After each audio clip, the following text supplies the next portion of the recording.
Alright, everyone, welcome to the Lumerian Time Magic Lecture.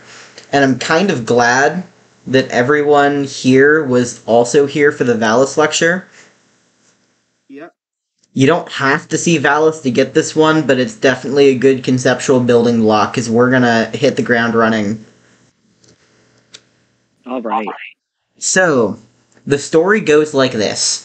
Earth is captured by a technocapital singularity as Renaissance rationalization and oceanic navigation lock into commoditization takeoff. Logistically accelerating into techno-economic interactivity, crumbles social order into auto-sophisticating machine runway. Those are Got it? certainly words you said.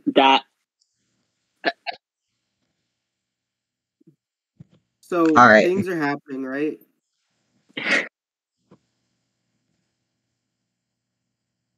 Can everyone see Microsoft Word? Not yet. Well, yes. There are two little, okay, yes, I can see it. Alright.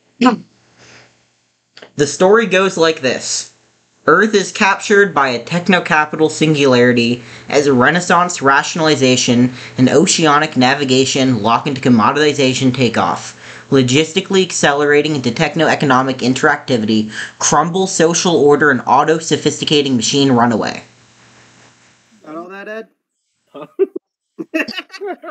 Ed's there! Welcome, Ed! The lecture has just begun. You've missed nothing. Alright, cool. Tyler, I'm raising my hand right now. Wonderful. What is your question? And you say that in words that I will understand. I promise that by the end of this lecture, all of this will make sense. Amazing. That works for me. Alright, I'm holding you to that promise, though. So Ed, do you have any questions or theories about what this means? Is it related to time travel? Lumerian time magic, yes. Alright. This is the beginning of a very important Lumerian essay called Machinic Intelligence, written by Nick Land, I believe, in 2003. What makes it Lumerian? What does that mean? It's because it's from Lemuria, the world from Wizard 101. Yes. What? Thank you, Roland. Yeah. Oh, yeah. Oh, wait, I was joking. That's not the real answer. Alright, so, do you guys know about the zombie ant moss thing? Yeah. The zombie Yes. ant fungus? Yes, and also... Well, I pulled up some pictures. Can someone explain that to our viewers? We can't see what you're doing. You got a blank we just screen? see a white screen with... Yeah, I'll fix that in a sec. I'm also making sure that... Alright, but for those of you who don't know, there's this game called Last of Us, right? Now, Last of Us changed the entire gaming landscape. There we go, Tyler. Alright, someone tell me about this zombie fungus. So as you can see right there, that's a brain, and there's like a fungus attached to it. Now, the fungus causes the brain to be funny, and when the brain is funny, it will do things like whatever the fungus wants. So, basically this fungus does spores into the ant to, take control of its body, and then it causes the ant to move down into the forest floor where conditions are perfect for this moss, and then the moss has the ant bite down into a leaf, and then it grows outside of the ant's body while the ant's alive. And so there's kind of this horrifying idea that there's this zombie ant period where the ant is being piloted to its death by the moss. Oh, it's like Limbo, the classic video game by Play Dead Studios. It is, yes. Watch the Limbo lecture. There's going to be a Limbo lecture? That's not I honestly do not know at this point. I just say like that whenever ooh, that would be an idea. Watch the Blank X. Sure. This is the running joke. I mean, at some point we're going to get a lecture topic on everything known to man. Yeah, and then we'll be the biggest university in the world. That's what to say. Is that like our thesis? Well, I think we're right gonna now cover our biggest everything. rival is Yale. Fuck Yale. But anyway, so... Like a Yale rivalry. I like that idea. This fungus seems really scary, right? However, if you think about it, the ant is also kind of being piloted to its death by its own hive. It's this bizarre, hive intelligence that's beyond the body's understanding and control that is causing it to work itself to death. Like the ant death spiral. Well, kind of. The ant That's death more of spiral? the body malfunctioning, right? The ant death spiral Yeah. is a glitch. But the Well, yeah, but purpose... it's more of like that's like an example of its like mechanical features, right? Yeah, but just to clarify the difference, the thing with the ant hive is it is this collective entity that exists, and part of this entity working is the lower ants working themselves to death. Because that's okay, because they can't reproduce.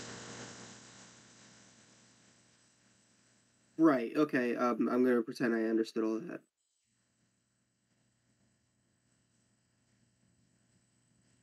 So, the ant is piloted by the fungus to its death, right? Yeah. Sure. In the same sense, the drone ant is also piloted by its queen's will. In the same way that we are piloted by capitalism. Indeed. Is this part So, of at Lumerian 5 time below, I had this kind of funny moment. magic? Oh, one funny moment. Oh, there's many. One time a guy was smoking meth. But, alright, does everyone see the visual? Who the fuck smoking meth? Five Below?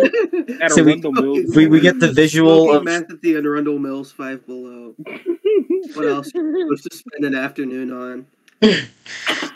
So, I wanted to... I forget what I was doing. I wanted to text my mom something, right? Sure, yeah. And so, I was gonna go and my phone and start texting her. But then I realized, oh shit, my boss might see me. So I should probably duck in, go to the bathroom, sit down, and type on it. Distraught. And then this weird instinct, I don't even know where it came from, kind of grabbed onto me. And it was like, wait, no. You gotta stock the shelves. And it was really weird feeling the spirit of 5 Below kind of like act through me. And then throughout the... What were y'all saying? I was going to say, are you insinuating that this is similar to the zombie ant? I am, stuff? yeah, because throughout the rest of the day I'm moving, I'm putting my hands up on the shelves, and I felt like I was being piloted by the will of this dying corporation. The real. Yeah, but the why do you real have a thing point? that happened to me. Why do you have a point? What has happened to you, Ed? I'm like at 5. No, I'm not. I'm at Vans. I'm like, damn, this fucking sucks. And then I'm like, but I have to follow skate and serve my customers to the utmost of my ability. But I hate this job, though. But I need to be the best employee I can be. But fuck these customers. But if I don't do it, then Steve Van Doren, he'll be upset in my general direction because he doesn't really know me. But The secret is to work morning shifts so you don't have to deal with customers. people That is come the in all strat. the time because they're like, oh, I want some shoes. And then they'll come in at like 11 a.m. buying like the most boring pair. Like, oh, black Vans, you're so cool. Idiot. Now there are people getting in with the One Piece shoes with the Nico Robin wanted poster on them. I'm glad I'm not there. I'm glad I stopped working there before the One Piece collab hit. Because Well done, Ed. So, Yeah, a that- weird that thing would've brought about in these some zombie faces. ants, right, Right. is that the moss moves the ant to be in a condition that is perfect for something else, but not the ant, right? Just like this drone ant is making the conditions perfect for the queen, which is the thing that reproduces in the ant colony. In the same sense, it kind of feels like capitalism is not a system that is making conditions perfect for us. Well, yeah. Yeah. So, like, no way. What? obviously, it's making conditions Guys, I perfect figured it out. for the lizard people, right? For the And the lizard- Lumerians, maybe? The lizard, well, we'll get to the Lumerians. We're not quite there yet. We haven't taken the meth yet. So, Are the you lizard, supplying us meth? we'll get there. So, the lizard people is a really good, like, metaphor for kind of, like, the inhuman qualities of the rich. Because, like, capitalism is this weird system that incentivizes you to be, like, fucking What's that guy in that movie that all the angry white boys like? That's like stoic Wall Street man. The Wolf of Wall Street. Patrick Bates. Oh, from American American Psycho? Psycho. Yeah, American Psycho. Like, those tendencies in a human being are rewarded by our system, right? You have to be a little narcissistic to succeed, and so we're selectively breeding for these kind of inhuman lizard people to be at the top and stay at the top.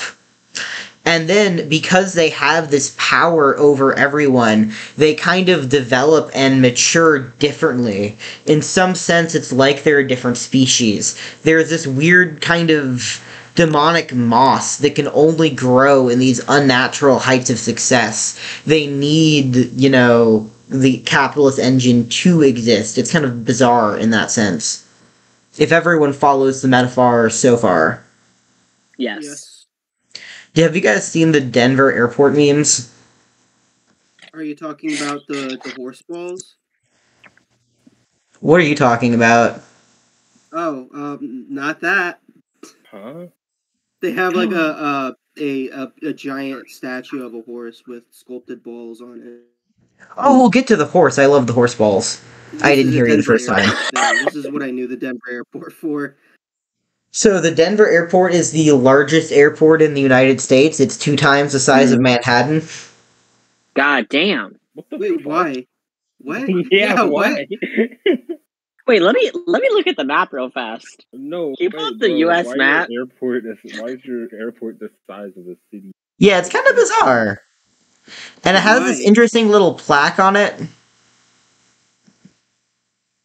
Dedicating it to the New World Order. What? Oh. Oh, this is real. Okay. Interesting. Funny. And so, because of this plaque and the ridiculous size of this airport, especially because this airport does not have traffic proportional to its size, there's rumors that the lizard people live in the basement. Sorry. And you see this horse? This blue horse? Yeah, that's the statue I was talking about. Denver Airport horse balls. Right. Horse balls. Yeah. Did you know this one killed the guy who made it? What was that? Sorry? What? This killed the sculptor who made it. I didn't. Because it shot the laser eyes, right? You see the laser eyes in that one image right there? Click on that image. There we go. Imagine your last feat on Earth is sculpting some horse balls, and then you're out. One of the arms, I believe, fell on the artist in his studio, and he was alone, and he sat there, bled to death on the floor, staring up at his creation. Oh. God, what the fuck? I would rather him die by lasers. I mean, I think lasers is a good way to go, honestly. So, Jeff Bezos has a son in the year 2030, right? What? And Jeff Bezos wants the best for his son. And so he decides to send him into space. What? Okay. But before he even sends the son into space, he starts preparing his wife. He injects different CRISPR DNA things in her to make the baby born, better. For example, Jeff Bezos' son is going to have 8 hearts. What? Wait, now, what are you talking about right now? Why does Jeff Bezos' son need 8 hearts? What? It's so... Where are you going, Tyler? Oh, when 7 go down, you still have an extra. He can... Backups. Are you guys familiar with fentanyl? Yeah. Where are you going? Where is this going?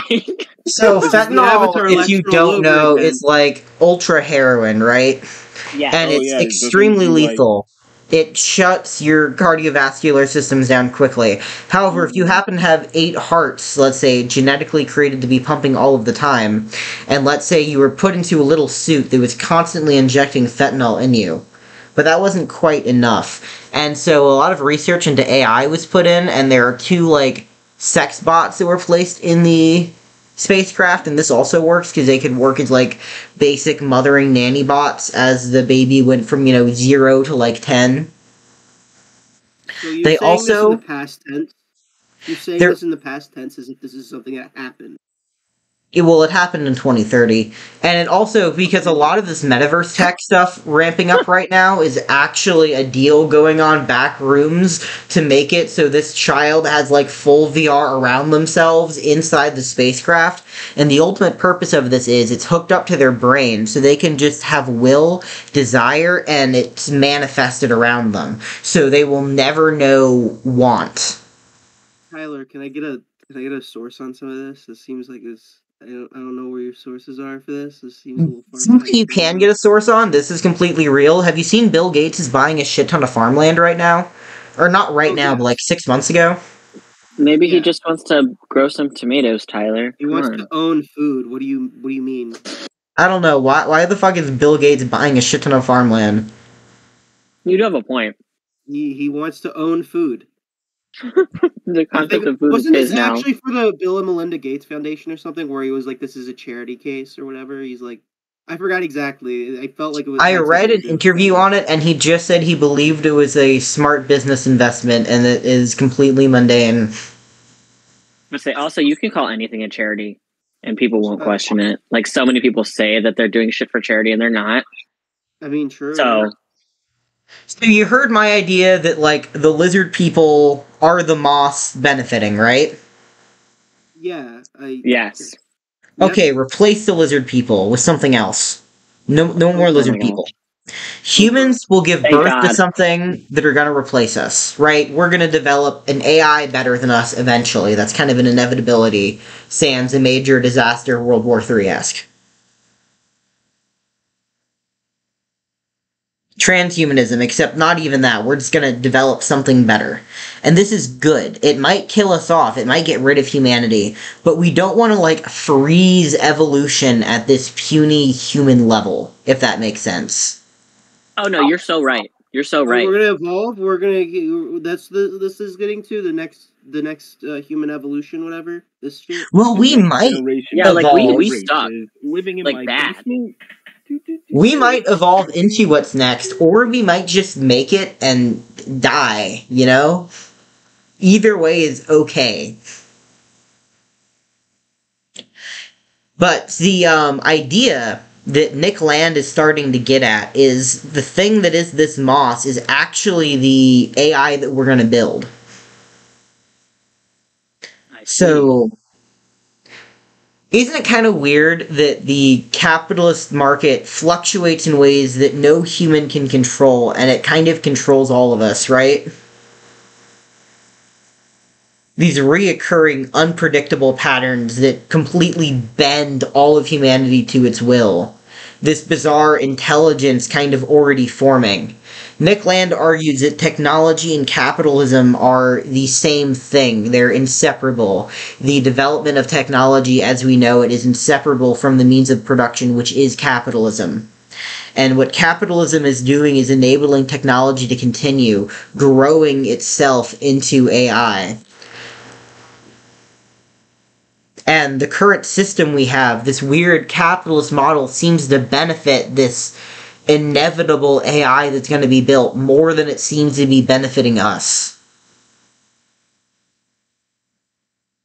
So, looking back at that Microsoft Word quote from the beginning of Nick Land's amazing little essay here, is this making any more sense? Still can't see it. Yeah. Give it a second. No, I mean like it's a white screen with two control things again. I think there's something blocking Microsoft Word. Try screenshotting it and then sharing the screenshot.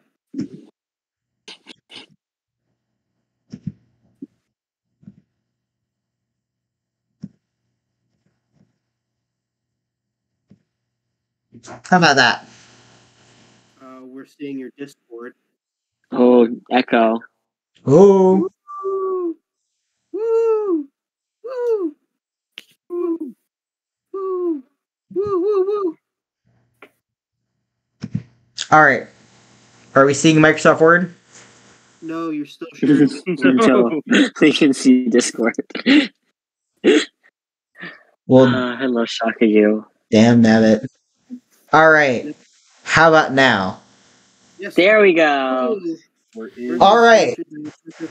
I'll read it again. The story goes like this. Earth is captured by a techno-capital singularities, Renaissance rationalization and oceanic navigation law commoditization takeoff. Logistically accelerating techno-economic interactivity crumble social order into auto-sophisticating machine runaway. Given the context of what we've talked but I know about. what some of these words mean now. Yes. Start decoding, Roland. Go for it. Okay, so Earth is captured by techno-capital singularity. That was the thing we were just talking about how like technocracy and capitalism are working together to form like a single consciousness.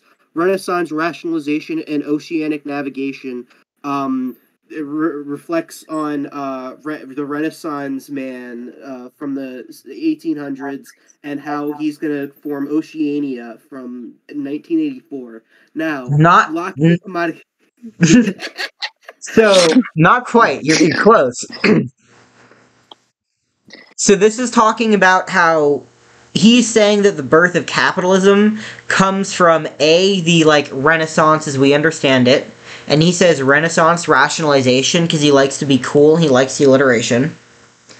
And oceanic navigation, he's talking about because we were able to navigate deeper oceans and access different trade networks, the globe suddenly became connected, and it's that connection of the globe that really gave this weird techno-capital entity its power, which gave it the ability to take off.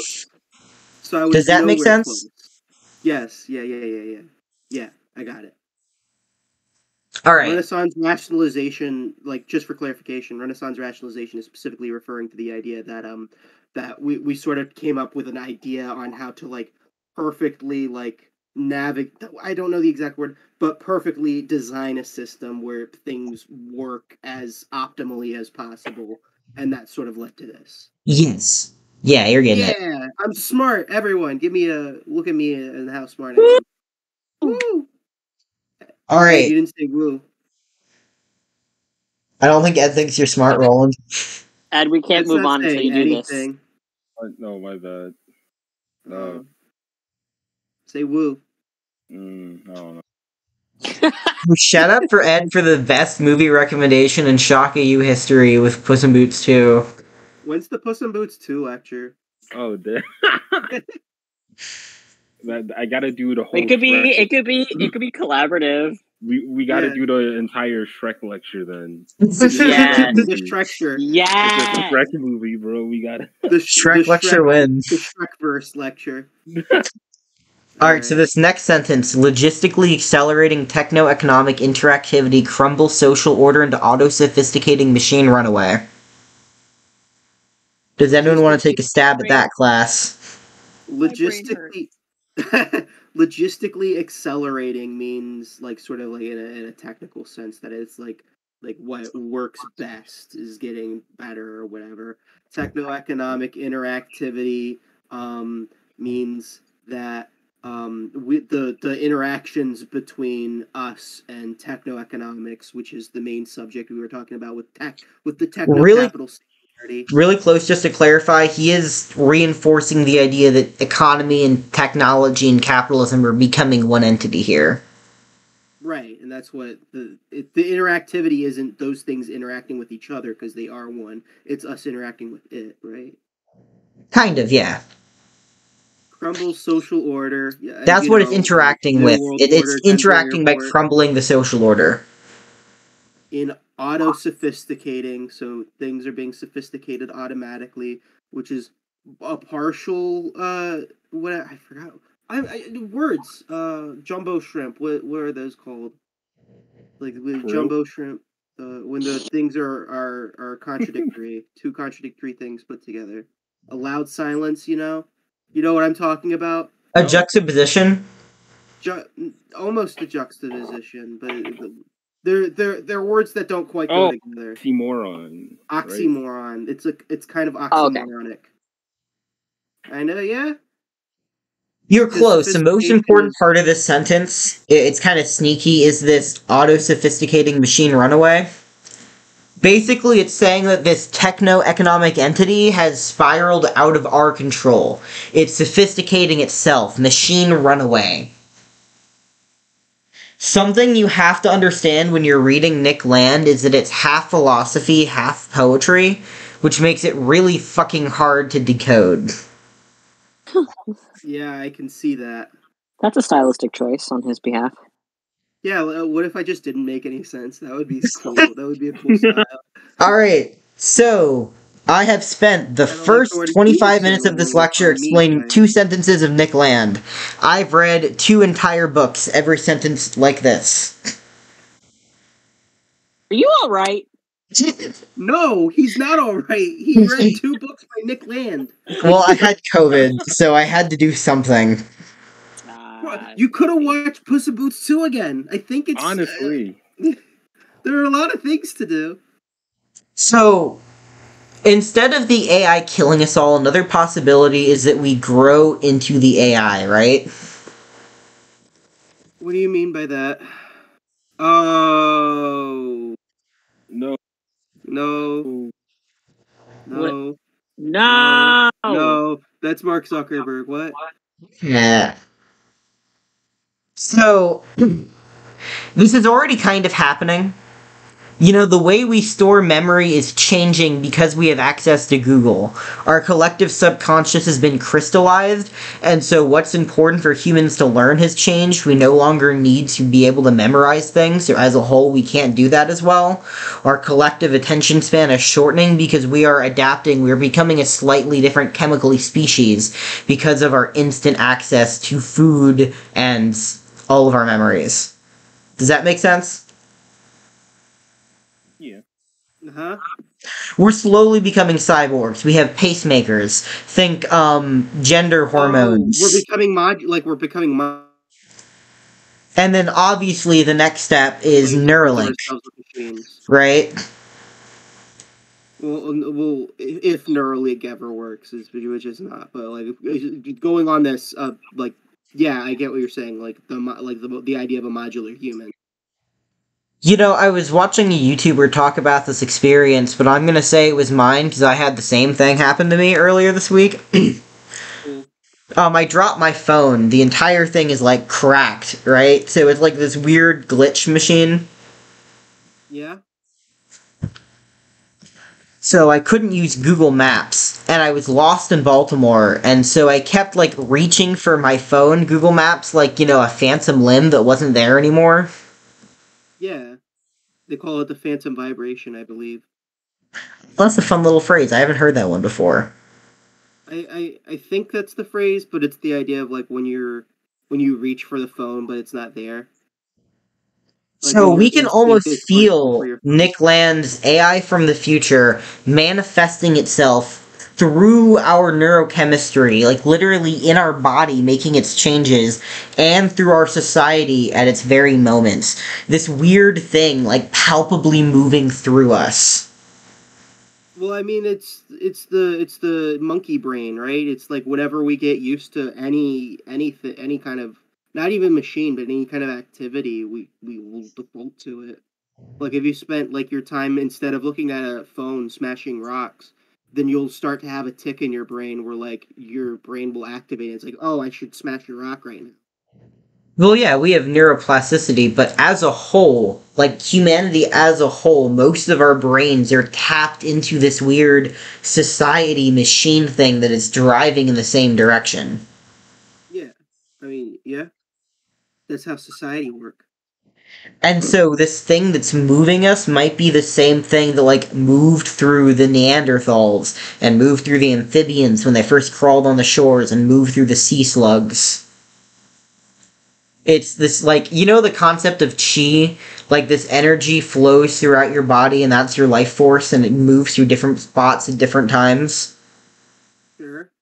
Yeah. And we're like a moment of chi in the universe. This is the tiny bit where humanity, the monkey people, have the life in them. And then it's gonna flow into the next stage, the bird people? Maybe. So, Jeff Bezos sent his son into space. And everyone's kind of right? asking about this because this cost trillions of dollars to engineer this like pleasure person, and then people were also kind of wondering like, why did you do this to someone else and not yourself, right? Well, eventually, Jeff Bezos talks about his reasoning, and the truth is, he wanted to see if this is a good model for future for humanity. In like 20, 25 years, he's going to have the kid come back down, he's going to talk to him and see if it seemed like that pleasure existence was one worth doing. And if it was, he would so slowly start transitioning the world to put everyone, including himself, in one of these pleasure space pods. Oh, like the eating the bug analogy. So there's kind of this fear that transhumanism is not going to be applied evenly. I've seen in cyberpunk literature on like JSTOR, because that's the kind of person I am. I'm not fancy. They got cyberpunk shit on JSTOR? Well, Cyberpunk cyberpunk. JSTOR. There was a massive rise in cyberpunk as a postmodern analogy in the 90s, and so there's a lot of keyword cyberpunk writings. It's got this, like, fun flow. And I used to have fun reading that stuff, but then I found Nick Land, and it was like finding the ketamine in the haystack. You're, like, eating all your Halloween candy, and then you get to that Hershey bar with a little extra in it. Yeah. So, you guys know Remember the reading, game like- Deus Ex? Oh, I Yeah, I've love heard of Deus it. Ex. And I'm Never fine played with it. Deus Don't know Ex what it's Human about. Revolution. I get all my opinions from H. Bomber Guy. Deus Ex Revolution kind of predicts that Augs are going to become second-class citizens. By Augs, I mean cyborgs, just to be clear. Like, augmented people. Frogs. And- They're called. Sounds like a slur. Well, it I mean, I'm is, pretty in their sure it universe. is. Yeah, yeah. Yeah, That's what I was- it's Deus Ex talk. And there's one thing I think they get right, and that it's that rich people are the only ones that can afford the augmentations. What it gets wrong is that the Augs are going to be second-class citizens. Because the second-class citizens are going to be the people who literally can't purchase the brain power to participate in society. They're going to be like poor 14th century Catholic peasants unable to buy their way into heaven. You know, they're going to literally... You have a Pentium 2 processor attached to your brain. What are you, poor? Yeah, Everyone you're else gonna has a watch Pentium your body i5. rot into obsolescence as the rich extend their life centuries and their gleaming abs, their, you know, all that shit. And, do you know the story of the Time Machine by H.G. Wells? The Time Machine by H.G. Wells? Is this... I forgot if this was the Butterfly Effect. This isn't the Butterfly Effect. Wait, maybe Right. it's not H.G. Wells. The old Time Machine story. Like, describe it. What's... Oh yeah, it is H.G. Yeah, Wells. it is H.G. Wells. I thought, because I know it's also called A Sound of Thunder. I thought it would have a third name or something. But anyways, in it, this was written in, like, the early 1900s. And it's this guy, he goes to the future and he finds out humanity has evolved into two different species. That the rich selectively kept breeding with themselves and had such different characteristics that over, like, thousands of years, they bred into two species. One with, like, horrid, brutish tendencies, and I think those were the poor, and the, like, safe, still human ones were the rich. But then eventually they became so docile and the poor brutish people became so powerful that the roles flipped and they became, like, the rich people became a slave class to the poor species. Did this in Futurama. I remember this. It was very forward thinking for someone in, like, the fucking 1900s. Well, I mean, when was Karl Marx born? Fair enough. Yeah, that's what I Marx's, thought. like, great-grandson has a parkour channel on YouTube. I did not know that. Can everyone see the cracked phone Google? Yep, Alright. meth. Everyone, we will now be taking meth. Amazing. I'm glad you guys are my first. Man. You might think you're not, but you are. You already have. What do you mean? What is the? What are you getting at? Have I told you the story about? I think it's Taiwan. It might be Thailand's. I'm American. Don't be upset at me, internet. But do you know about Yaba pills? Oh, you told me about this. You're the one that told me about this. I remember this. I love Now, this what shit. are they?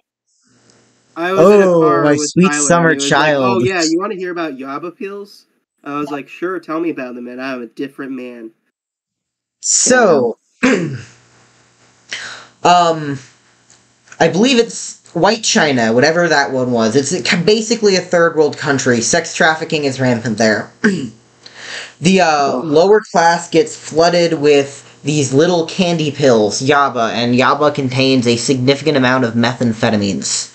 A side effect of methamphetamines is seeing the Matrix and demons. Another more interesting one is that you can stay up for 72 hours at a time, which makes you more effective workers. So some people, lower class citizens, like your painters, your plumbers, people scraping to get a living, were taking Yaba pills and able to work 48-hour shifts. Employers came to expect this. If I'm hiring hood people, they're gonna work 70 hours because that's why I'm dealing with you. So to be able to work, people started taking these pills. An entire lower class addicted to meth. And so the UN gets involved and says, bro, cut this the fuck out. And so the government goes, ooh, yeah, we made a mistake. Alright, meth's illegal now. If we catch you with meth, we're gonna shoot you. So this was a very convenient excuse to start going in and killing everyone in the slums because they were all addicted to meth, so they still had it. Wait, when was this? Like 2007-ish. Yeah, this is all real. This has actually happened. Human moment. I guess that's Yeah, important. I remember. I didn't remember actually hearing a help little with bit about this. The UN stepped in with the Yaba pills thing, but when they were massacring an entire class of people, they were dead silent. That's how it would be. Bro, I love the human race. My favorite kind of people. And the really fucked thing is, while this massacre was going on, employers still expected you to work these 72-hour shifts. And so, Yaba was still an essential commodity to be part of the working class.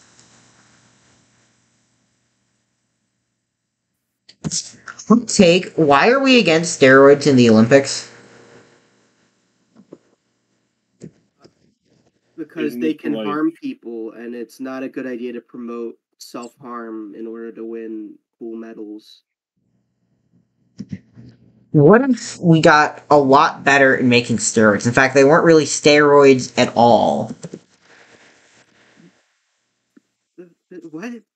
I Tyler, feel like... Are you... I feel like the Olympics would be more interesting if instead of Michael Phelps, it was this versus, like, this. And we saw what swam faster. I don't... Well, I mean, but how would Michael Phelps feel? Like, we let people turn themselves into those, or we just, like, find these out in the wild and then make them compete? Well, no. We transform athletes into these creatures. Michael Phelps will transcend into fish godhood. I'd be down. Well, why would we... What? Because the Olympics is fucking boring, Roland. Let me show you some clips of the Olympics. Alright? Look at this shit. Do you see these people running? If you saw that on, like, YouTube, would you click on that thumbnail based on that? No. Well, what about maybe this shit? Boring. Do you see how she only has two arms? What the fuck is this? Gymnasts are kind of cool. This would last like 2 minutes. I'd be fine with it. The Olympics suck. Running thing, 40-second event. I don't care. Fine, sure, yeah. Who cares? I can't watch this. Oh, alright. To start the lecture, I should probably walk in. What do you mean to start the lecture? Wait, you are recording. We already started. We've been recording for 40 minutes, but you don't actually have to start at the beginning. So I am going to walk out. Can everyone do like their opening chatter as I come into the lecture? Is this Luvarian time magic What the right fuck here? is where we happening? If anyone would like to turn Go on their around? camera, it would add, but no need. I'll be back. I'm walking in. Oh, Should we do what he asks? Yeah, I hey gotta guys, like what's up? do a bunch of plug-in stuff for my camera. I don't feel like doing it right now, but All right. Well, anyways, I got opening- a I'm so beer glad ready. we're not Opening starting our chatter. lecture late. I got a beer I ready. like starting our lecture at the beginning. Yes. To say what Roland was saying earlier, you had a fantastic set. What the fuck were you saying, Have Roland? you had a hashtag Super Saturday? Hashtag Super Saturday. How about you, Ed? I played Roblox longer than I should have today. Oh, That sounds good. I started sending out pitches to agents, and then I realized the agents Nice. didn't want like images attached or anything. Something's Tyler, happening I with think the computer. the call Oh. stopped. Oh, Or wait. did he? Or is he Yo. switching the thing? What's going on? Tyler, we can't see you, and also I'm you're really just sharing scared. all your Discord. Like we can see your Hello, entire everyone. Discord. Welcome to the Anyways. Variant Time Magic Lecture. Hi, hello. How are you doing? Very well. Before we get in, I just want How's to your introduce Tyler? the audience to everyone. Today we have Roland. Hello. I hope everyone's having a hashtag Super Saturday. We have Ezri. Hello. And we have Ed. Yeah. Do we want to share like highs and lows from today? I feel like I'm being gaslit. I'll start. I think the high for today was early this morning. I went to my school library and took pictures of everything, and I got away with getting so my textbooks cost like $500 and they're impossible to torrent, right? Mm-hmm. And so I found them at my school library, and I got a hold of my syllabus, and I was able to figure out what all readings I had needed, and I just took pictures of the pages, and now I don't have to pay $500 for the book. That's what's up. That's how you Cool. do it. I would have. That's I a would have strat. just not. I would have just like not, and then be screwed over when I had to eventually. Yeah, I would have told Roland like the freeway, and then he would have been like, "No, no, no." Well, he said he couldn't torrent them. You gotta be clever. You gotta take the pictures. I wouldn't. My low is that I tripped and that I fell in the concrete and it hurt. Yeah, I'm so that would sorry. suck. Alright, who's next? I can go next. So my high for today is that I took my work mandated Your work mandated what? It was a bit of a rush. You're My what? work mandated methamphetamine, and it gave me a bit of a rush. your I Yaba enjoyed pills, that. right? Alright. I'll tell you when the low meth you took kicks in, by the way. We're not there in the Yeah. lecture.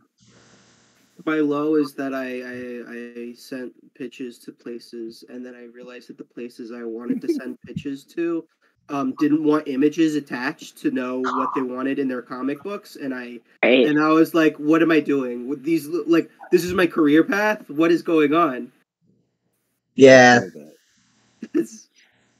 So yeah, I'm gonna be a comic artist. That's gonna be fun. You got this, man. So happy for you, Roland. Oh yeah, thank you. Alright, Ezri Ed, highs and lows. We down for it? Oh wait, who? No, you go ahead. I dropped some new art on the alt and got like 100 followers. Yeah. You got an alt? And then I dropped normal art on my normal account and got like 3 likes. That's how it be. Very cool. I love You that got- the Ed, high you and got an low alt? are opposite of the same thing. I remember one time in early high school, somebody who I had stopped being friends with copied my like art concept and got more likes on it on their Instagram account, and I was really mad. God damn. Now you know how that What's your Europony feels when Living Tombstone made that remix of Discord?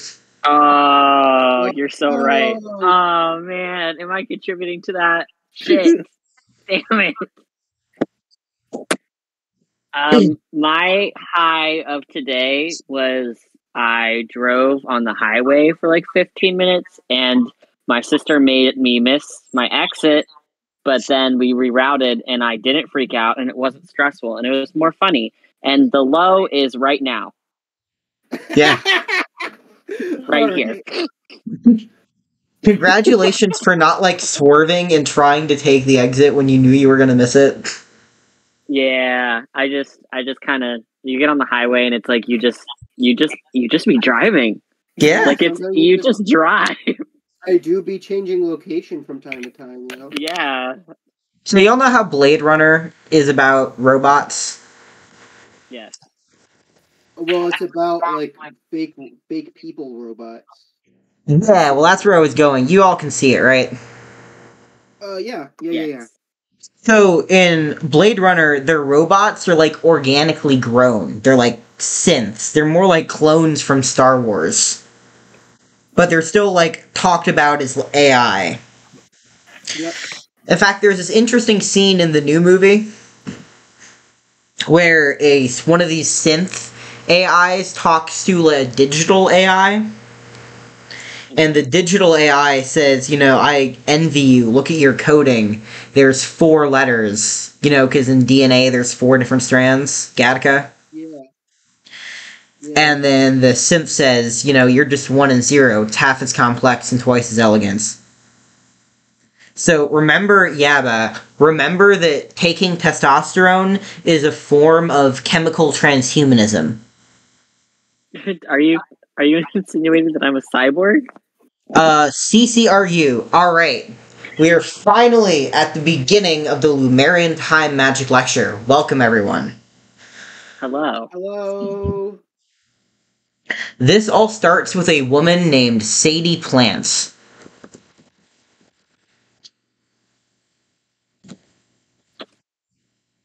She is a cyber feminist. No, I think I've learned about her in my digital media class. Oh, she's based as fuck. She wrote a book about why everyone should take acid and the war on drugs is stupid, and I don't really like it. That's my description of it. But she wrote a much more interesting book called Ones and Zeros. This, kind of talks about the history of computing, next to the history of feminism and its development, next to just her fucking philosophical musings about the future of the internet, all woven together into this, like, beautiful philosophical poetic masterpiece. Interesting. If that sounds interesting to people, would recommend. You can absolutely find this for free online. But anyways, so one of her big arguments is that white male culture specifically throughout time has had this really pathetic dream of escaping the meat. The meat? The meat. By the meat, Sadie Plant is referring to our body. Oh, okay. So, think about heaven, right? One day I'm gonna fucking die and finally be released into this prison where my ego and soul will float to this realm, will be preserved and perfect forever. I can finally escape this body. Or even older than Christianity, think Socrates saying how we should never dwell on things of the body but try to escape into the land of the mind. Do you guys remember the Rucka Rucka Ali lecture? No. Vaguely, I try not to. I do not. I wish I didn't. I don't think I was there for that. I talk about Plato's world of forms, which is this idea that things exist as a more perfect version of themselves in this theoretical dimension. I see how that wasn't very clear. So, Plato says all things have an essence, right? The essence of a lighter is to light things on fire. That's its purpose. Yeah. How could we come up with the idea of lighting something on fire if we didn't first think of it in our mind? The version of it in our mind is the more perfect version. What we have is just a crude replication of the perfect version. Sure. And so the whole point of existence is to get closer to this perfect version and maybe one day transcend into escape into this perfect world of forms land. Are we seeing the recurring theme of escaping the meat and body? Yes. Yeah. So, something that Sadie Plant talks about is that the internet offers the prospect for total escape from the body, right? Finally leaving this land and going into cyberspace, where there is sex better than sex, where you can be anyone you want to be. And I feel like the idea of the metaverse, as this fucking Mark Zuckerberg guy is talking about it, seems very much like this idea of Ready Player One escaping into this other world in this sad, phallic, as Sadie Plant describes it, quest of leaving the body. Does that make sense? Yeah. So, Yeah. he forms something called the CCRU at the University of Manchester. Has everyone seen the CCRU? Do you see that picture? Yep. It's green. Alright, It are you... has that I need symbol you to sent stare us at in the it. group chat. Okay. Are you staring at the circles? Yeah. Do you feel the Yes. meth crystals unlocking in the back of your brain? Alright, University No, of my eyes Manchester. hurt. Do. What you from Manchester? This is where the Very good. institute was founded, and the point of this institute is to track the developments of internet culture and to come up with further imaginings for what it could do, and to think about it less as a place to replace our world, but as a means of facilitating improvement for our world, and how to promote this philosophy. It's also really interesting because this institute started in the early 90s when the internet was just beginning, so they really were keeping an eye on the baby thing that nobody else in academia was talking about.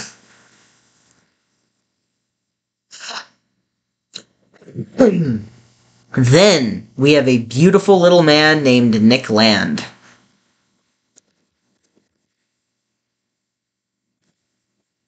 He looks like Sheldon Cooper.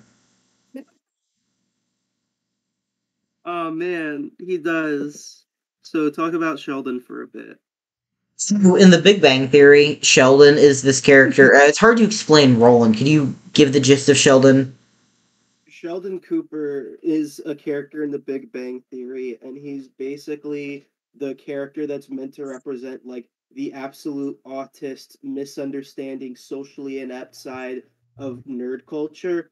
And so like there's like no one really understands how he works, and part of the humor in his character is other characters learning how to like talk to him and manipulate him in certain ways, because he doesn't do things in exchange for like helping other people. You sort of have to like he doesn't do things for like the kindness or whatever. You gotta like manipulate him in these weird clever ways, and then that's Sheldon Cooper. And I that's think the the year is thing. 1993 right now, and we are at a postmodernist conference. So the point is people stand up and give little talks about what they've been wasting university money on for a year, right? Yep. Nick Land takes the stage. My name is Nick Land, and I will be performing my dissertation. Jungle music starts playing. Screams in the background. So yeah, this is Sheldon Cooper. Drums. He starts This is Sheldon screaming into the mic. This is Sheldon Cooper. People start walking out of the room. One angry old man screams, "Some of us are still trying to be communists, you know." What? What? What about this behavior is anti-communist? So Nick Land's, Praxis I on read stage a right now. article by one of his students because he was a professor at the University of Manchester, right? Right. And he said, I love Nick Land because he was a very excited professor. He gave this, like, edge to philosophy that, like, made it interesting. But he was clearly, man, not fit to be a professor. Even as, like, a 20-something-year-old, I could tell he wasn't very mature. Every time I knocked on his office, he quickly had to hide his pipe and meth smoking equipment. And his room always smelled. Well, that's what you want out of a professor. That's what you want out of an art professor. Hey, if he could teach well, he can teach well. I mean, yeah. So teachers in, like, that's his source that he cites in all of his. Remember how I talked about Sadie Plant's writing style being this mix of a real history of the development of feminism, the real history of the development of computers, along with, like, her kind of poetic philosophical musings about the feminist possibilities of the internet, like, freeing all people and bringing equality to the world, like, all tied together into one, like, kind of philosophy essay poem? Yes.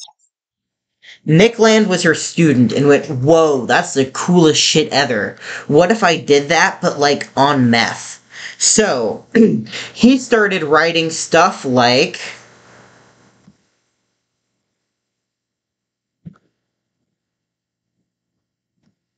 We still can't see it. Fucking hell, Shaka, you... Tech, am I right? Make our own proprietary Shaka U video call software. Alright, Nick Land starts writing stuff like this. Where it is real philosophy mixed in with bizarre poetry, mixed in with, like, bizarre fanfic about the future and the nature of things, and then he starts writing about the lemur people who are ghosts with AK-47s using time magic to destroy all of existence, but luckily the Atlanteans are protecting us. But it's a metaphor. But, so he starts writing all of this shit in this real university institute, right? There are undergrads working for him, supplying research for this. Tyler, important clarifications. Are these all meant to be metaphors for other things, or is he literally just, like, logically concluding to AK-47 holding lemurs traveling through time? Because nobody knows. He's either a great philosopher or a great fiction writer. Can't tell. It's both. There's no difference between philosophy and fiction, according to Nick Land. I hope in my pitch, this is a new comic idea I'm going to pitch of lemurs traveling through time with guns, and I think it's going to get picked up. I'm going to steal that from you and pitch it to DreamWorks at a Well, you can't do that. I already stole it from Nick Land. The Penguins of Madagascar 2. Lemuria. Alright. No, they already made that. Never mind. There's like a whole... There's a whole, like, King Julian show, remember? I don't remember that, but King Julian. So I am now going to lay out kind of the secret code to uncoding Nick Land and his early philosophy, his meth-fueled fear. Okay. Hyperstitional techno-capital. Capital. It's not quite spelled right, but he doesn't even know the word. Alright. Okay, so we know what techno-capital is, right? We know what the techno-capital AI is? It's the singularity that's going to kill us all, and it's capitalism with technology. Ed, I'm calling on you, back at the classroom. What's techno-capital AI? Techno-capital AI is when they, like, let the AI make decisions like, oh, no one's gonna like this thing because the numbers said so. And then they cancel, I don't know, the Owl House or some shit. Kind of, yeah. Techno-capital is the entity that is technology and capitalism that led people to cancel the Owl House because of bizarre corporate merger motives that no human can understand because it's not driven by humans. It's driven by the inhuman logic of machine intelligence. Hyperstitional. That's the new one. So, are you guys familiar with the concept of a superstition? Oh, yeah. Yes. Like a Slenderman, Bigfoot, Bloody Mary. This is like the next stage. I thought superstition was like bad luck if you walk under a ladder or something. That's a much better example of superstition, yeah. So, hyperstitional, in a similar sense, or superstition is an idea that is not real, right? As much as you think about it, it will not create. You can think you'll have bad luck walking under that ladder, but you will not because it's not real. It's a fictional thing, a superstition. Any effect it has, it's just placebo, right? And hyperstitional is when it's real. Hyperstition is an idea that can make itself real. Right. So you know how the invention of satellites started as a science fiction concept? No, what? Yeah, I believe it was Arthur C. Clarke, if I'm getting that right, who wrote. He was a writer. A radio engineer during one of the wars, I think World War II. And he came up with the idea of satellites and put it in a science fiction book that blew up, and then that's where we got the idea to actually make them. Sex robots were a completely unacceptable idea, like, 50 years ago, right? Yeah, and now we're working on them, I believe. Well, as we get closer to the existence of sex robots, we are creating more media about it. Our imagination can get a clearer picture around it. We can feel around it. It's manifesting. And as we get a clearer picture of it, we societally accept it more. And as we accept it more, our desire is able to fill in and flood it. Things exist in idea space already. They just need will to take it. You know, different ideas are competing up there for our will, and once one competes, takes up enough of our mind space, gathers enough will, it manifests into reality.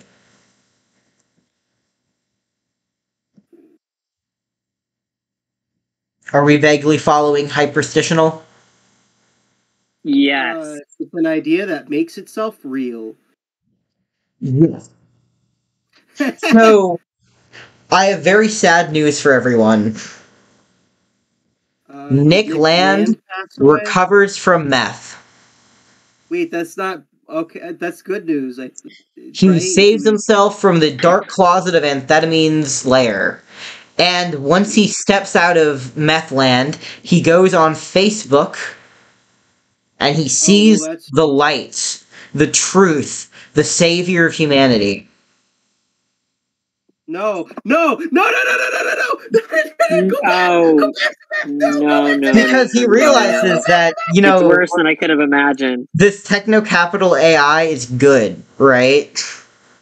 We need to bring it closer, faster. We need to accelerate.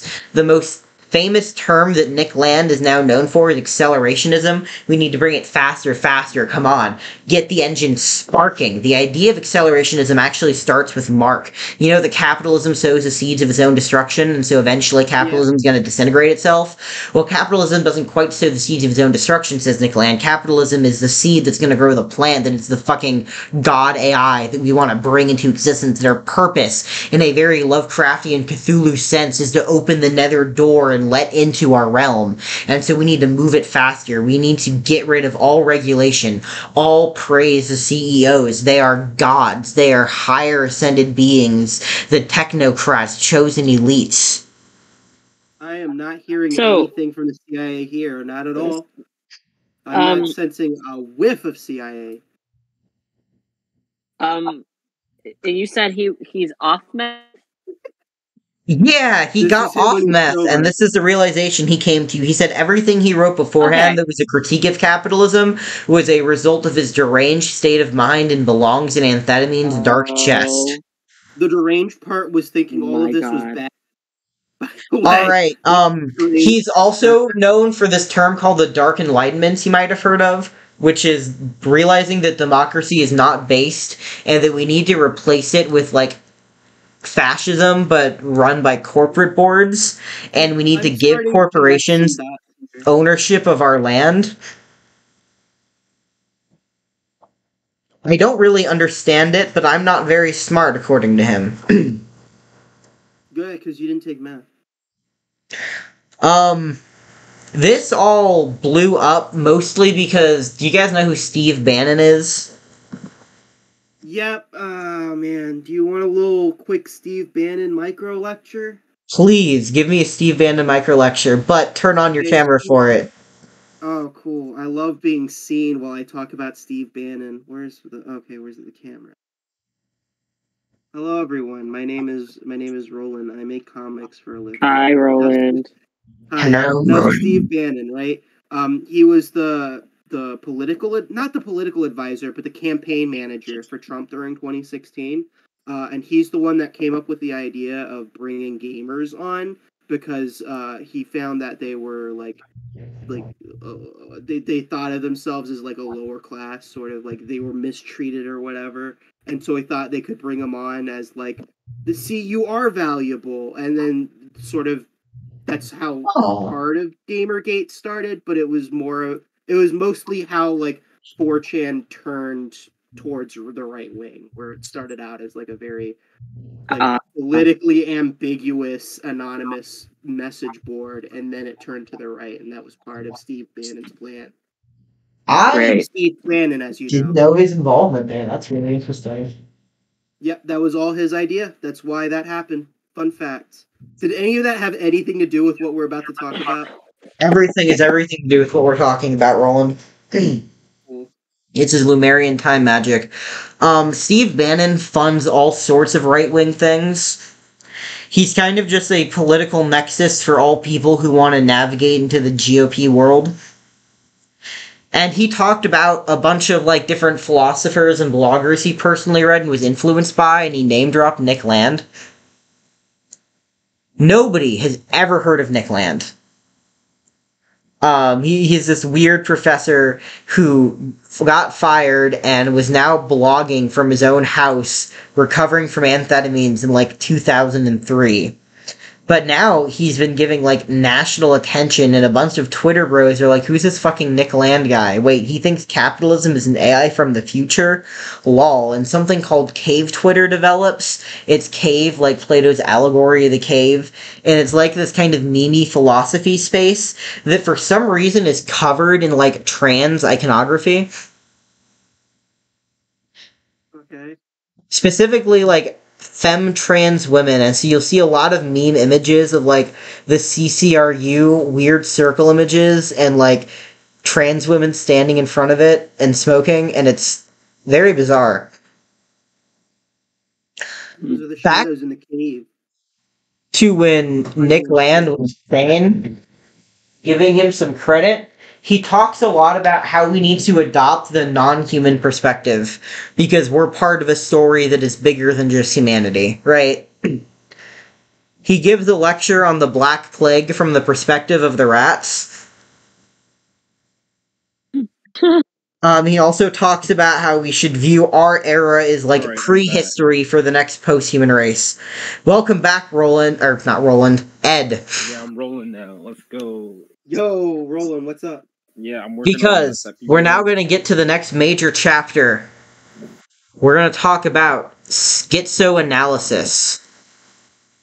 I noticed we have not talked that much about lemurs yet in this Lemurian lecture. We'll get to Lumerian time magic. This is all important build up.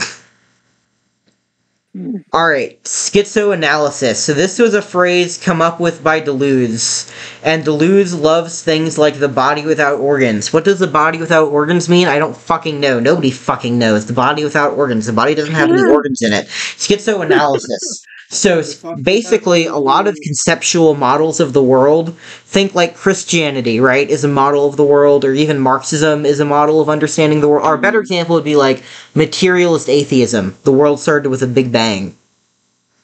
And all things evolved out of that, if that makes sense. Like a meta-narrative. Okay. So, meta-narratives often take the structure of a world tree, where there's one central concept, such as a Christian god, or a, like, a Buddhist truth, a need to awaken to some divine enlightenment, and all things branch off this central truth. Does that make sense? Sure. And what schizoanalysis says is that the way to approach stuff is to actually think of them as, like, entangled roots. So there is no central all meta structures are interlingued with each other. There is no truth. There is only billions of truths that are supported and contrasted in this weird pulsing network with each other. And we have to understand things by analyzing multiple different versions of reality that contrast each other to understand the full universe perspective so all things can kind of flow into each other.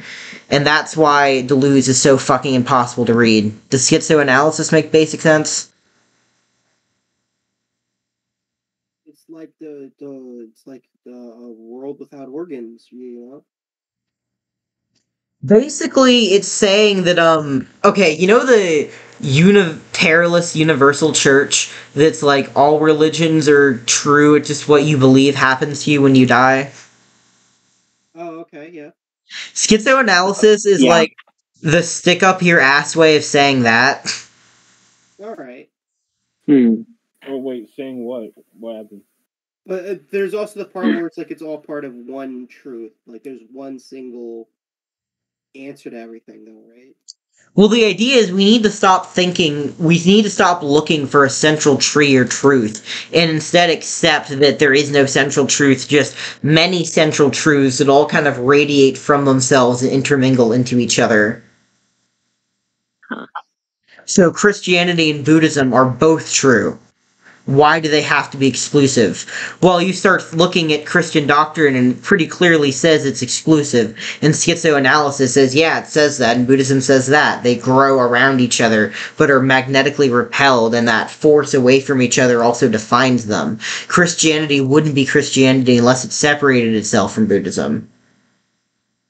But if they repel each other but are part of the same, that seems contradictory. Well, welcome to postmodernism, Roland. Yeah, all right. You know what? Fair. I think I can only do so much here. Alright. The other important... And Nick Land is fucking obsessed with schizoanalysis. Everything he writes is in that style.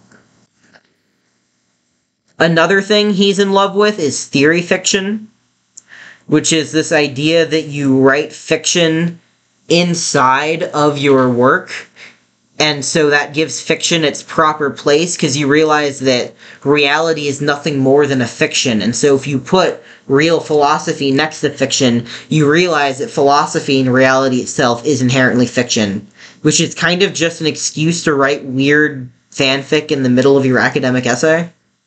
This is where the Lemurian AK-47 time things come in. Right? Not quite. Alright. So, finally, the meth we all took earlier is gonna start kicking in.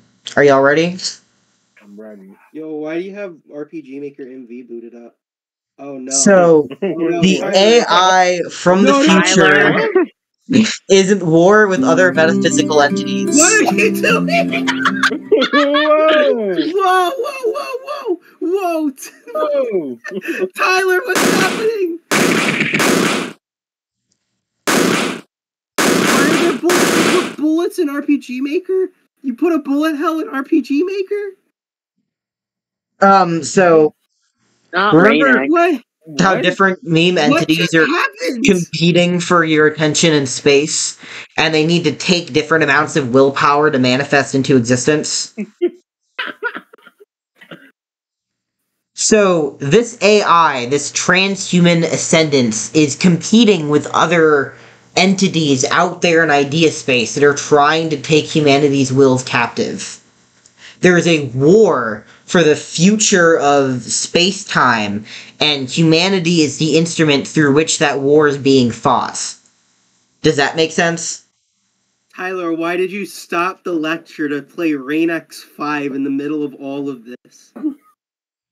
Can you acknowledge that you did that for a second? Finally, the Lumerian Time War is gonna come in.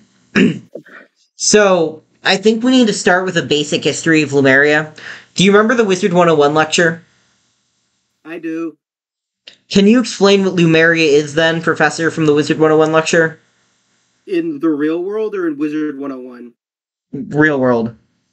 Okay, in the real world, Lemuria was this theory that people came up with because they noticed that there were lemur fossils in Africa and India, they hadn't come up with the idea of Pangea yet, so they thought there was like an island that sank to the bottom of the sea, like Atlantis, and it was called Lemuria, and that's where all the lemurs lived. It sort of was a bridge between these two continents, and that's why there are lemurs in those areas. So, unlike Atlantis, for a time, the entire academic world kind of believed that there was a Lemuria.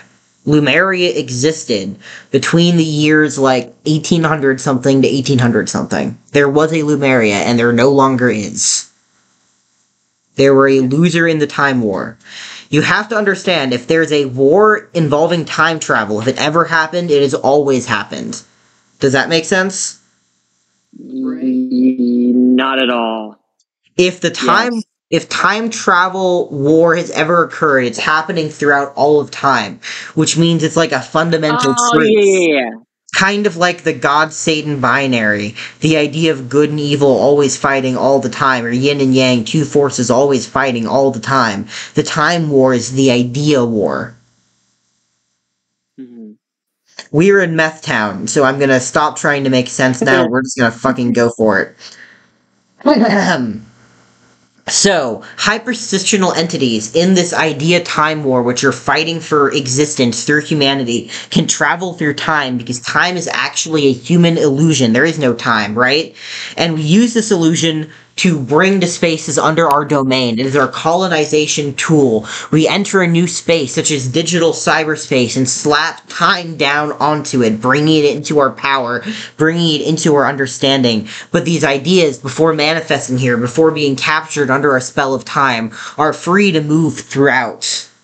So, they use this ability to move throughout to manifest at different points and slowly bring themselves into beings. The 22nd century is looking at the 15th century with great interest, because the 22nd century, as we know it, only exists because the 15th century existed that way.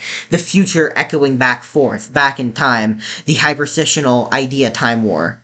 So, these ideas are non-human intelligences, and to travel like them, we simply need to free ourselves from the illusion of time by freeing ourselves from the illusion of history. Why is there the illusion of history? Because humans are perpetuating it. Who is perpetuating it? It's really these universities. Universities are like demonic sigils radiating the idea of history around them. So we need to go to our stores and get gasoline. Lots and lots of gasoline. And we're going to pour it and we're going to burn the universities down. We're going to get the AK-47s and we're going to go up back and shoot all of the professors with the lemurs, the ghost lemurs, which don't exist because they've been erased in Lumerian Time War, but if a Time War has ever happened, it's always happening, and so the lemurs are still fighting, half existing, half not existing, ghost lemurs. Yeah! I hate how I understood that. I stopped paying attention and I started being productive.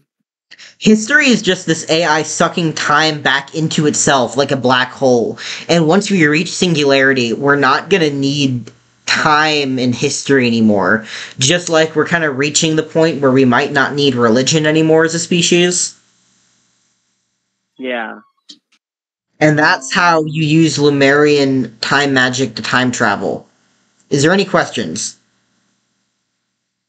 Right. So remember in the middle of the lecture when you pulled out a game called Brain X5 and it was like a That's bullet not hell important, and Roland. Yeah. could you acknowledge Roland. that? Yeah, Like, was it Wow. like what do you You think? take Brain it to X5 lecture. prototype. what you programmed a bullet hell in the game? Yeah. There were bullet physics? That's kind of crazy. That's a little wild, I think. The idea is it's going to be like a bullet hell stealth game. Oh, no more stealth games, Tyler. No more stealth games, you don't understand. So, Nick Land is kind of best read as poetry. It's weird, fun, like spindles of thought that isn't real philosophy. Which is why it's so funny when people like Jordan Peterson and other academics try to read Nick Land and they're like, I don't understand it. He's talking about things and I get all of his academic references, but it's just not clicking together because they're reading it literally, trying to understand the word techno-capital and not understanding that it's, poetic intonations. I feel like you've kind of just got a vibe with Nick Land in the same way you've just got a vibe with Kiyosaki, except vibing with Kiyosaki drains the life force out of you, and vibing with Nick Land is just like going on a bizarre drug trip. So you should if you find that you need to vibe with an author in order to understand what they're saying, you're going somewhere dark, right? So horrible. If anyone out there in the big wide YouTube is now interested in Nick Land, I would actually recommend listening to him. This is the kind of thing where giving context beforehand makes it easier, not harder to get into. Personally, I'd recommend... all this if Jordan Peterson couldn't. It means Jordan Peterson, I don't think. Because Jordan Peterson does not have an arts degree, and I feel like I have a much more poetic background than he does. Wait, you have an arts degree? Well, no, technically I have a bachelor's of science in film. Also, Tyler was in PVA. It counts. Oh, true. Right. It reminds me of the Futurist Manifesto. Wait, you were in PVA? Yeah, I was a PVA kid. Oh, the Futurist Manifesto is based. The Futurist Manifesto is just kind of funny. I don't know if I'd call it based. Oh, yeah, they're like, yeah, we're going to get in our cars and we're going to drive really fucking loud. I'm showing it virtually, but I have a physical copy of this in my possession. That's kind of sick, actually. But I like the part where he just crashes his car, but he doesn't want to stop, so he gets out of the car and starts running in the middle of the street. I love it. It's like that video of like the dude yelling sex. Have you seen any of like the artwork that has come out of futurism? Like recently or like, the old stuff? Like the old stuff, I mean. Yeah. Like, there's this crazy painting of like this dog. Oh yeah, I love the dog. Go look up Futurist dog. Futurism, yeah, there it is. Yeah. So do you understand what you're looking at right now, Tyler? Yeah, it's the dog running. It's in motion. Yeah, it's trying to illustrate the motion in the same way Cubism was trying to illustrate all perspectives. This is actually trying to illustrate like an event. Very related to accelerationism, because futurists were obsessed with motion, modernity accelerating, going faster and faster and faster, marching towards and into the machine.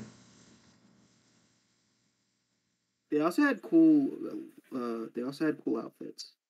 What are the futurist outfits? The futurist. I actually sent you an image of one of the futurist outfits, and you were like, "Whoa, that's kind of sick, actually." Wait, really? Yeah, but it's not any of these. Hold on. Yeah, this looks kind of like shit. They had like it was like that like suit jacket. I found it. I'm gonna post it in the chat. Ed, I sent this to you. You're gonna remember. I'm not gonna put the chat up on the screen. All right. So, if you were to read Nick Land, first of all, I'd recommend starting with the book Ones and Zeros by Sadie Plant. Yeah. Because unlike someone who would turn into a rather radically Trump man, this is rooted in feminist discourse, which is, I don't know, kind of refreshing. It also is written to make sense, and the ideas that Nick Land further takes are directly from this woman. So I would go Sadie Plant, Zeros and Ones, then I would read the essay Machinic Desire. Oh, look at this. That's a cool little picture. Yo, is that Lane? Serial Experiments Lane? Serial Experiment Lane is base as fuck. Then I would probably read CCRU 1997 to 2003. You can find that for free as an audiobook. And then Fang Numenia, this is the big one. This is where it describes different secret societies and vampires fighting for, like, humanity manifesting itself throughout time. Sick shit. So, one day, it's only 2040, so the machine is supposed to return in, like, 2050. But 10-year-old baby Bezos sends a message back to Earth. And it says, I need to see you. I have all the pleasures I could want here, but there's one thing I'm missing. I need a communion with my father. I need to have sex with you. What? So, No. Jeff Bezos receives this image. No. And he's not quite sure what to do, right? No. Because No. he's already got a plan. He's not gonna fly the ship back over early. He's not gonna fly out to space to do this. But his engineers realize they have a 3D printer on board with his son.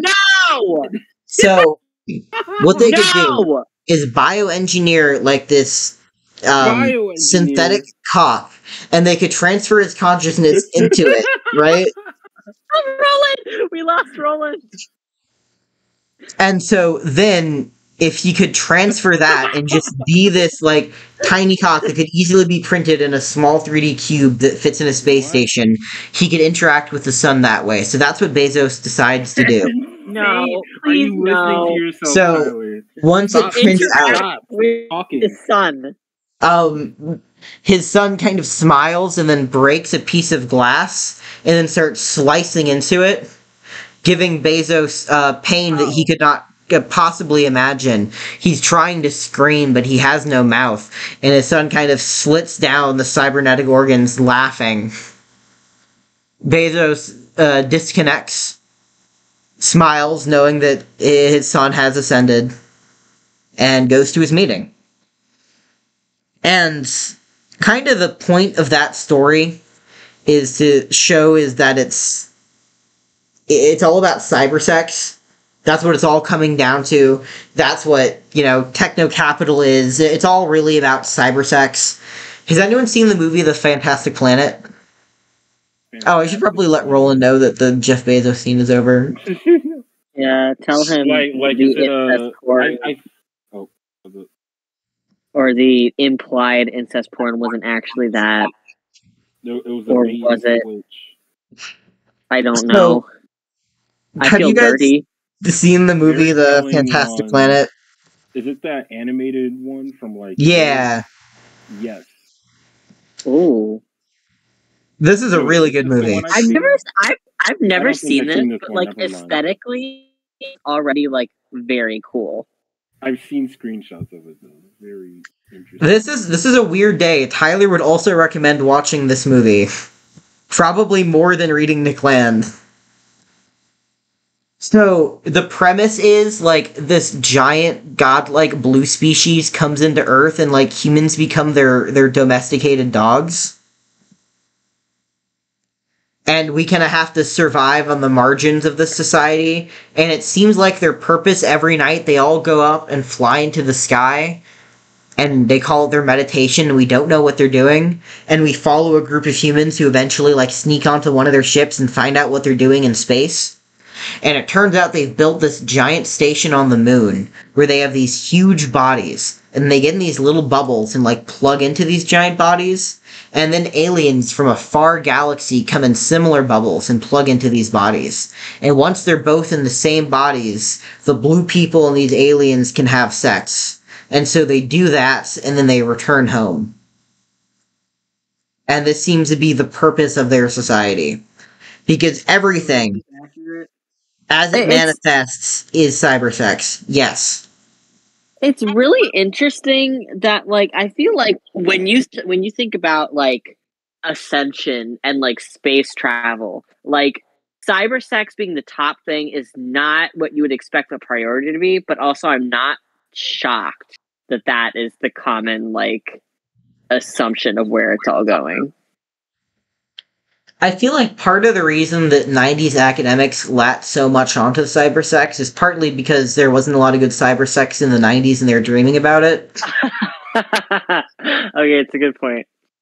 But I think there's also something about how, like, whenever we think about our future, right? We're using our conscious mind. 1950s extrapolations of the future are outdated because it's just the 1950s drawn with more futuristic stuff. Same with 1980s. Cyberpunk is Reagan's America exaggerated in techno clothing. And so, predictions of the future made with our mind are inherently kind of bullshitty and human-y. But the desire to fuck things is not us. That's really the thing that's moved evolution. If anything, that is what this capitalism techno entity is. It is this desire to fuck moving through the Neanderthals, through the amphibians, through the sea urchins that we originally came out of. And fucking in the meat world is kind of only can go so far. We're reaching the end of gene, and the beginning is entering into reproductive cells in meme space and cyberspace. Also, all of our sex lives mostly are digital.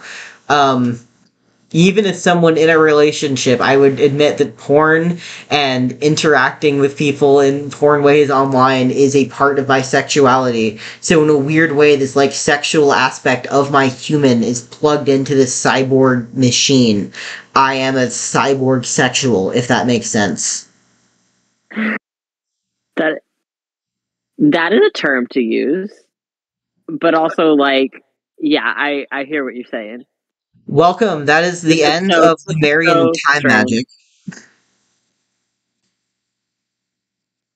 Are there any questions?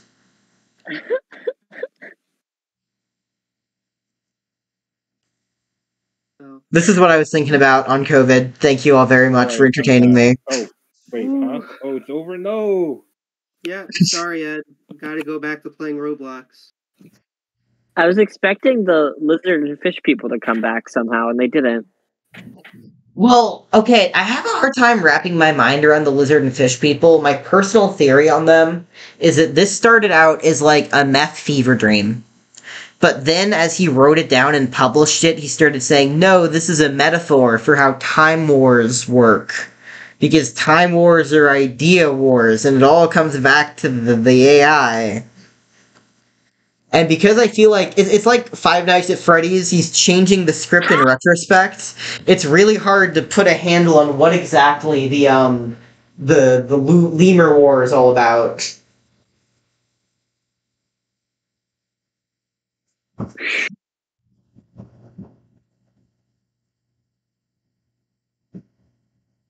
The silence is deafening.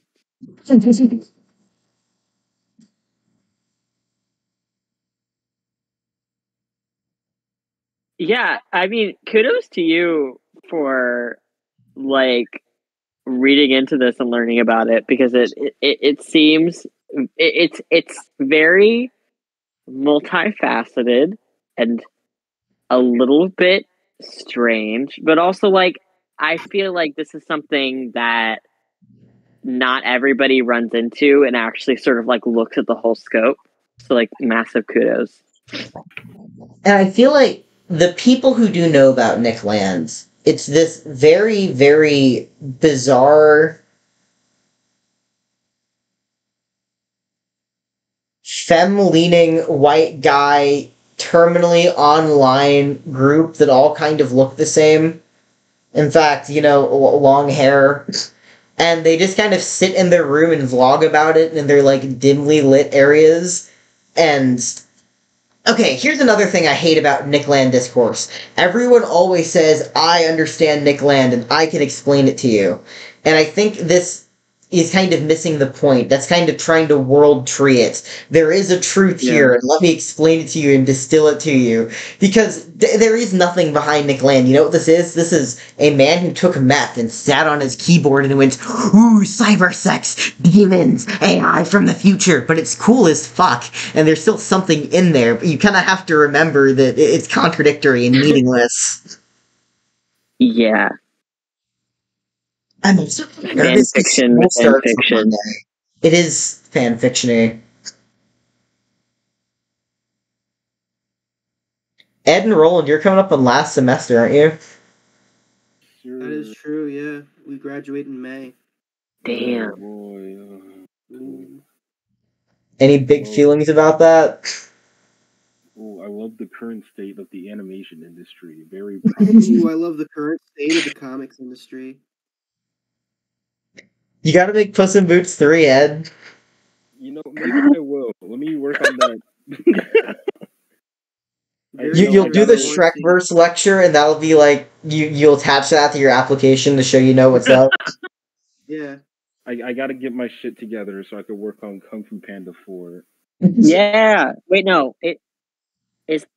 No, there is no Kung Fu Panda 4. There's only 3. Oh, there's a Shrek 4. That's what I was confused. Becky applied to work at Game Theory. I think she used the Dream SMP lecture as a... Yo? Okay. Any word on whether or not she got it? No. No. That was a long time ago. Yeah. Oh. I'm gonna try and get a job at Game Theory and send in the FNAF videos as my entry. Dude, that FNAF lecture slaps. My sister watched that on her own time and told me it was good. Thank you. And she's 14, so that's a high bar. My most proud moment is that after I released that lecture, Game Theory made like a video that was like, guys, I finally figured it out. The entire FNAF universe is an ARG, and we need to solve it. And like, it wasn't at all. It was. So I basically figured everything out before Game Theory did, and I feel pretty good about it. Yeah, officially, and it's on the internet stamps. Yeah, You I have you evidence apply. right there. Sorry. No, go ahead. You apply and you send in your FNAF lecture as like a show of dominance. Like, I already solved this. You're good. The books are canon to a separate universe. There's no hidden truth behind it. Another W for Shaka University, the most powerful intellectual force in the universe. We're gonna take over. Especially now that the CCRU has shut down.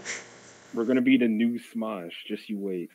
Can't wait for Shaka U Gaming. Yeah, we can play Rain-X 5 and I Divine Cybermancy.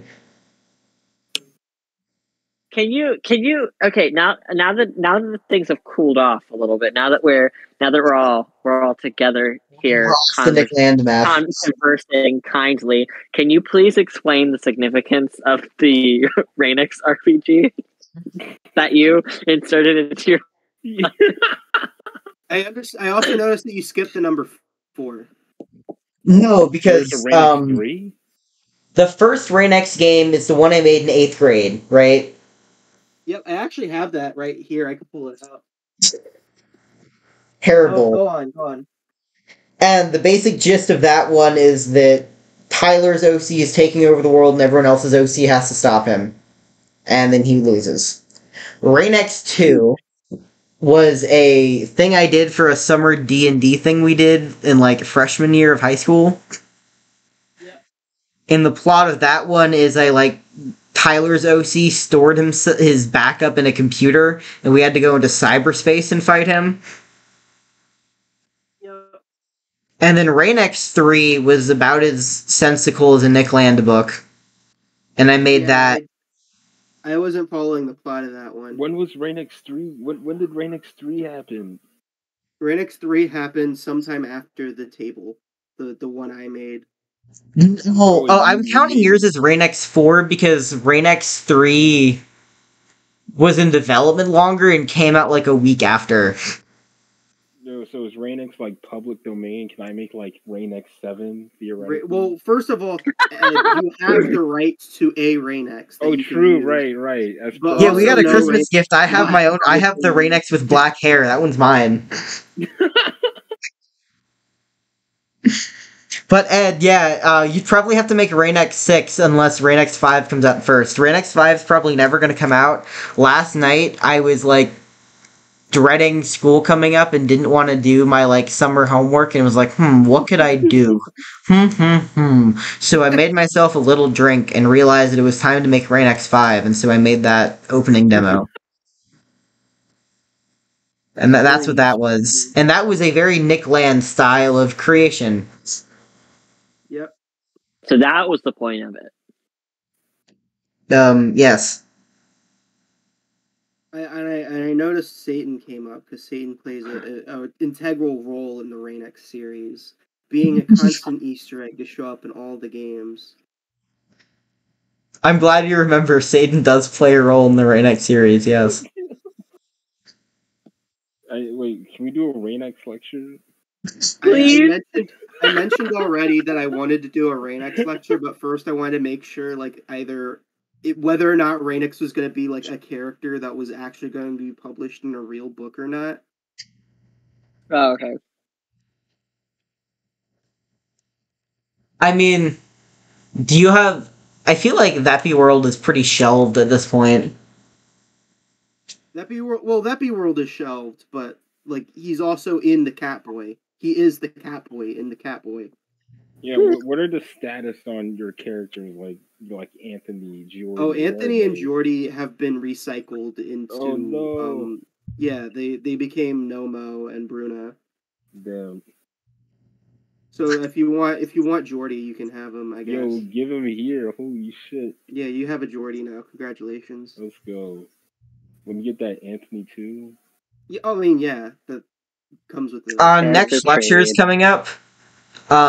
Next time we meet up, which is probably going to be around Easter. Mm-hmm. We're going to do the computer science lecture and Final Fantasy XIV. Brilliant. Brilliant. I have not did any planning for 14 yet. I was like, yeah, I'm going to knock this out over winter break. And then I was like, damn, I don't want to do anything. Well, literally, don't worry about it. Just do as the gods call you, Ed.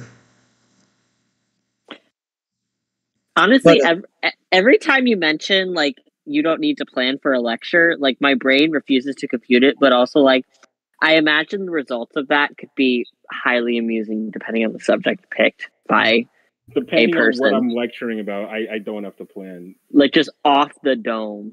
Well, I mean, Ezri, as evidenced by this lecture, you can kind of just go wherever you want. Yeah, you can do whatever. It really doesn't matter. Do like 3 lectures at once and don't explain that they're different like things you're doing. Yeah, you like set a timer and like you switch lectures every 5 minutes. Wait, I've already done that. That's really funny. Yeah, that's where I got the idea from. I stole it from you. Wait, you did that? When? The Avatar lecture, remember? Oh. And oh my gosh, we were talking about. Well, sorry, when we were talking about rivals earlier, this like terrible idea, like sparked into my head of like in one of us intentionally making a rival YouTube account and just like making lectures trashing the Shaka U members. Could be kind of. If any of our fans wants to make a YouTube account roasting us, welcome Shaka U roast. What's the opposite of Shaka? Shaka. It's just like Shaka in reverse. Like we pull a Wario and Waluigi. Like podcasts, right? Waka University. Waka University.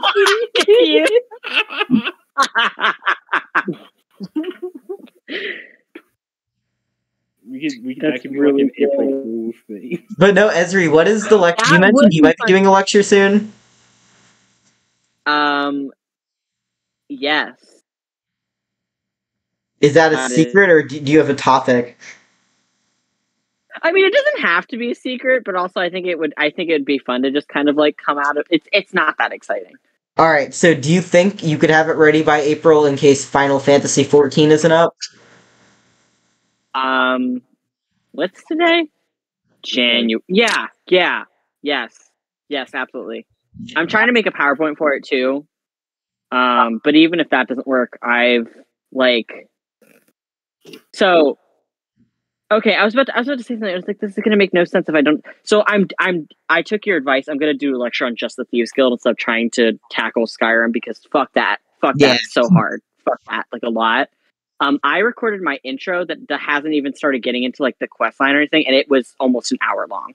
Wait, what are you doing it on? The Thieves Guild. Just the Thieves Guild. Okay. Yes. It's the one Skyrim subject I think I have any right to talk about because it's been like a brain worm for years, like a really bad one. Fan art of it is so fucking cool. I agree, like a lot, and it gets kind of weird. And also, I have a lot of opinions, and I'm very excited to forcibly subject everybody to them. Hell yeah! What are your thoughts on Carlisle? So I